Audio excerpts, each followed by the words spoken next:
Il n'y a pas pire pour un chef cuisinier que de se voir enlever ce qu'on lui a donné. Michel Saran vient de faire l'amère expérience. L'ancien juré Top Chef, évincé de l'émission dont le grand retour est prévu ce mercredi 1er mars sur M6, a été informé que son restaurant toulousain n'était plus doublement étoilé après la révélation d'un communiqué du guide Michelin avant même la révélation du nouveau guide. Un retrait qu'il a laissé sans voix et qui ne lui a surtout pas été expliqué. Invité à réagir sur BFM Télévision mardi 28 février, au lendemain de la perte de sa deuxième étoile, Michel Saran n'a pas caché sa colère, sa déception et sa tristesse de voir les choses prendre une telle tournure. Si est-il la première année qu'ils font un communiqué de presse pour annoncer les pertes. Donc si est-il montrer du doigt ceux qui tombent, et ça, si est-il très dur à accepter. Je sais le travail que je fais avec mes équipes depuis des années.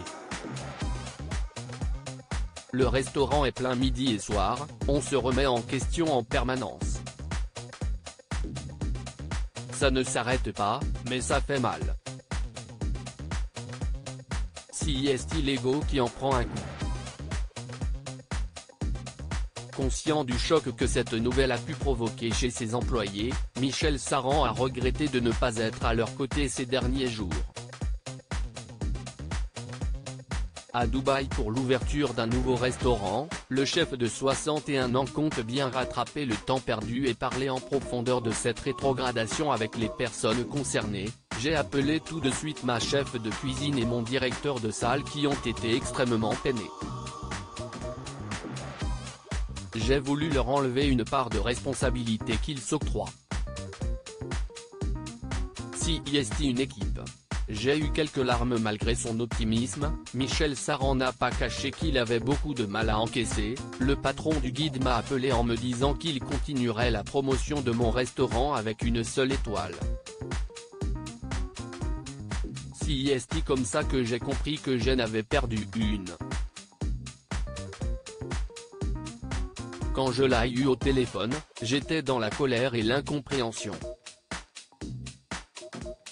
Il m'a dit qu'il fallait que je me rapproche des inspecteurs, a-t-il fait savoir.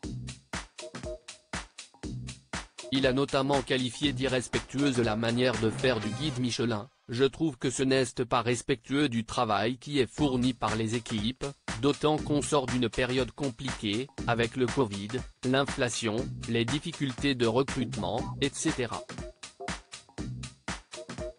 Michel Saran ne compte pas pour autant se laisser abattre. Michelin n'a jamais été ma ligne de conduite, je ne travaille pas pour Michelin mais pour les gens qui viennent tous les jours. Et rien que pour cela, il mérite toutes les étoiles du monde.